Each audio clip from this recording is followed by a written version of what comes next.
நாட்டில் அகில இந்திய வரி செலுத்துவோர் அமைப்பை உருவாக்கியுள்ள உச்சநீதிமன்றம், அதில் அரசியல் கட்சியோ அல்லது அதை சார்ந்த அமைப்புகளோ இல்லாமல் இருந்தால் நல்லது என்பது சமூக நலன் பத்திரிகையாளர்கள் கூட்டமைப்பின் கருத்து.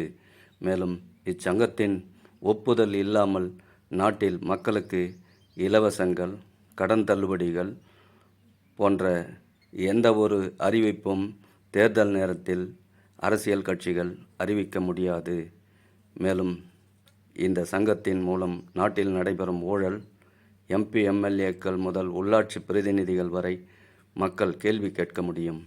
ஏனென்றால் மக்கள் கொடுக்கின்ற வரி பணம், அந்த பணத்தை தவறான முறையில் எந்த துறையில் பயன்படுத்தினாலும் அவர்கள் கேள்வி கேட்க முடியும். இன்னும் மக்களுக்கு புரியும்படி சொன்னால், செய்தித்துறையில் கோடிக்கணக்கில் சலுகை விளம்பரங்கள் கார்ப்பரேட் ஊடகங்களுக்கு மட்டுமே கொடுக்கப்பட்டு வருகிறது. இதில் பல ஊடகங்கள் கருப்பு பணத்தை வெள்ளையாக்க பத்திரிகையும் தொலைக்காட்சியும் நடத்துகிறார்கள் என்கிறார்கள் சமூக ஆர்வலர்கள். இது தவிர இப்படிப்பட்ட கார்ப்பரேட் ஊடகங்கள் எப்படி மக்களுக்காக இவர்கள் செய்திகளை கொடுப்பார்கள் என்பதுதான் சமூக ஆர்வலர்களின் கருத்து.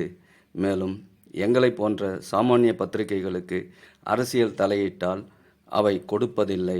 அதிலும் மக்கள் நலன் சார்ந்த பத்திரிகைகளுக்கே கொடுப்பதில்லை.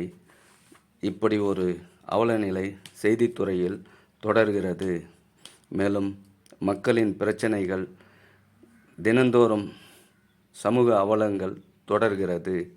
இதற்கெல்லாம் ஒரு மாற்றத்தை இந்த அகில இந்திய வரி செலுத்துவோர் அமைப்பு உருவாக்க முடியும் என்பது சமூக நலன் பத்திரிகையாளர்கள் கூட்டமைப்பு கருத்து.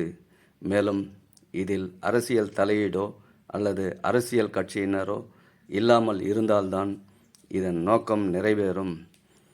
தவிர ஏன் இங்கு சொல்ல வேண்டிய அவசியம் என்றால், எல்லா அரசியல் கட்சிகளும் நாட்டில் இந்த கார்ப்பரேட் ஊடகங்களை வைத்து அரசியல் வியாபாரம் நடத்தி கொண்டிருக்கிறார்கள்.